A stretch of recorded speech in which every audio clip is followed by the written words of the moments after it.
A few years ago, a service in King County called Access received cuts to its funding.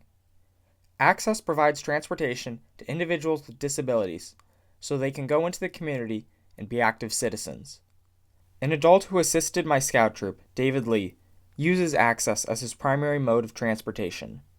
Since the cuts, he has been restricted to when he can use Access and can no longer go to many of his activities, including the scout meetings.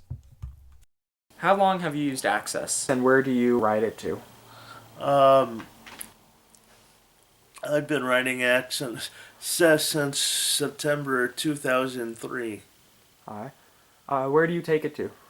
Well, pretty much everywhere, to the scout office, to Kentridge High School.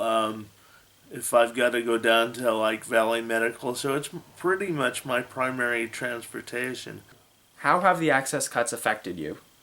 In my neighborhood, prior to the cuts, you could get a bus before you could get a bus at 6 a.m. and you could get a bus all the way up to 10 p.m. Well, since the cuts, there's no bus service in my neighborhood before 9 a.m. and there's nothing after 6 p.m. So, well, like I used to be involved with your scout troop, I can't really, do that using Access. One day I just got it was about mid-May, like I said, about 3 years ago, where I got a letter saying, there'll be no Access service before 9 a.m. and nothing after 6 p.m. And of course, since there's no bus that goes by my house on the weekends, they don't serve my house at all on the weekends. How has the service been on Access? I think it's been pretty good. Now there are times like last Wednesday I was up at the scout office volunteering where I had a pickup time between 3:45 to 4:15, and the bus didn't get there till 5:30, which was my actual requested arrival time at Seattle Central College. And that was kind of upsetting. I know the driver said, well, there was a lot of traffic that day, and he was having, the way his route was constructed, he was having to make, he was having to travel long distances to get to his pickups and stuff. But, I mean, it's hard when you're supposed to be somewhere at a particular time and you don't actually get picked up until that scheduled arrival time. Absolutely. If you could say anything to the county or Access, what would you say?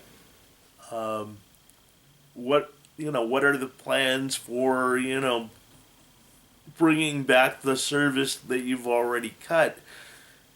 Nick, I don't know if you remember this or not, but a couple of years ago, the county had a proposed bond measure on the ballot to, do a property tax increase for Metro to, defray, some of the cost. Well, I actually called Metro to see, well, if this thing passes, would you restore the cuts? And the guy that I had on the phone said, well, Mr. Lee, I can't tell you that, we don't know, but I can tell you this: if you don't vote for it, it will be a lot longer time before the cuts do get restored.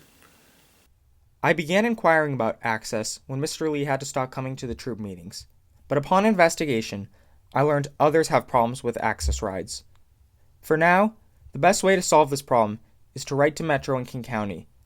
In addition, keep an eye out for bond measures on the ballot to increase funds not just for Access, but for Metro buses as well. As for me, I intend to keep up interviewing and hopes to bring these complaints directly to Access so that others may have the right to fair and just transportation.